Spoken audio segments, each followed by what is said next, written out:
Hey guys, Thursday's here. That means we have a two-part workout. Lots of fun today. Before we go on, happy birthday, Luke Axman. Hope you have a great birthday, buddy. Hopefully it's not too cold. Hopefully it doesn't snow. Get in, get a workout in. Wish you a happy birthday when you get in. So our two-part workout is going to be 15 minutes to build to a heavy set of 3 hang power cleans, okay?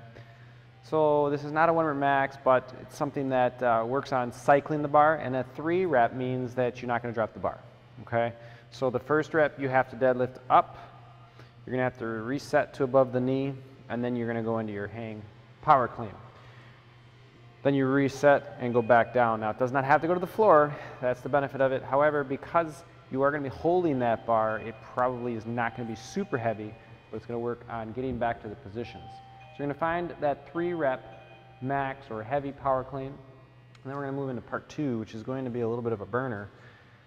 You're going to have to move on this one. You have 5 rounds of 15 kettlebell swings and 15 burpees, and you have 12 minutes to get this done, so you need to push. It's just about over 2 minutes a round, which everyone should be able to do. You're not going to have a lot of time to just sit there, but your lungs are going to be feeling it. The kettlebell swings, they are going to be heavier, and we'll talk about that in a second, but the burpees, you're just going to have that consistent pace. So when we're pushing today, we need to do the kettlebell swings. We're looking for a heavier set than you would normally do. So for performance, you're doing 70 and 50, fitness 60 and 45, masters and teens 40 and 30, and then wellness, you're going to do 10 reps of each, Russian style and frog hops. We're getting rid of that push-up burpee.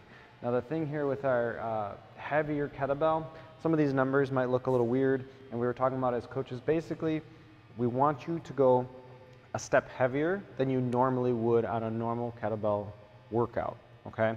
So whatever that means to you. Now these numbers are kind of arbitrary, they're kind of a guideline. I want you guys to pick a number.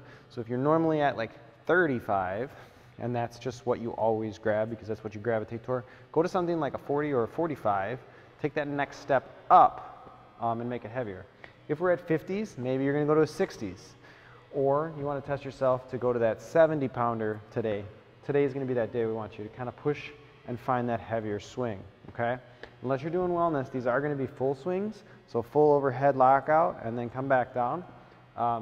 So with the heavier, the 15 kettlebell swings are going to add up, especially since we're doing 5 rounds of that.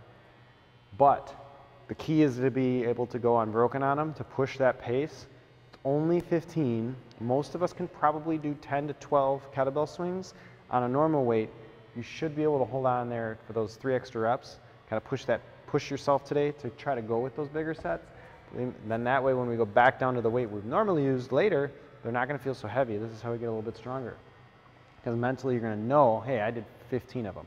If you have to split, try to think halves or 10 and then 5. But if you are going to split, you got to be quick. You can't rest and hang out for too long unless you're really fast on burpees. The burpees are going to take the majority of the time. I would say try to recover in that position. So you're going to do your 15 kettlebell swings, okay? That'll slightly get your heart rate up. It's going to make you breathe, make sure you concentrate on your breathing. If you do 15, roughly going to be about 30 to 40 seconds there, and then you have about 1.5 minutes to push out those burpees. So you can kind of recover on that.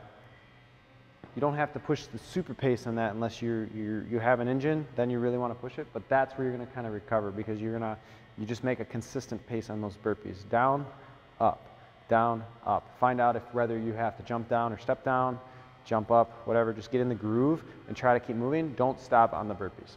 All right, that's what we have for you guys. We're going to end up with roughly 13 minutes left of class. So the idea is to get with a ready state. So we'll do that on any areas that are bothering us, probably going to be shoulders tomorrow. Or we're going to be doing some T-spine work if you don't have time for that. So guys, it's going to be a fun one. We have 2 parts. I'm excited for this one. Can't wait to do it. See you guys for our Friday workout.